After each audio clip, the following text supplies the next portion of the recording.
Hi, this is the base iPhone 17 in a nice lavender color with two cameras that provide three different angle options, which I'm testing today, including a slow motion test.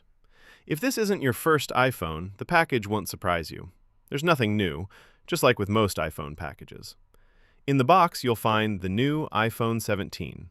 It has a great design, two large cameras with a flash, a slightly bigger screen, and some additional buttons that make the phone easier to use.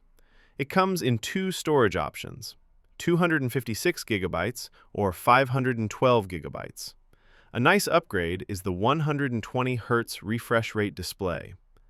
In the package, you also get a charging cable with a nice braided sleeve and USB-C on both ends, since this is the European version of the phone. And of course, a SIM ejector tool. And yes, chargers are no longer included in the box. You need to buy one separately or use an older charger. Here are some indoor photo and video samples using 0.5 times ultra-wide, standard 1 times, and 2 times zoom. The photo and video quality is always good on iPhones. I think that's one of their main selling points. Here's the outdoor test. It's winter, but the iPhone handles bright conditions very well. And this is a 240 frames per second slow-motion video test. It looks very smooth and impressive. If you have any questions, feel free to ask. For now, good luck with your new smartphone.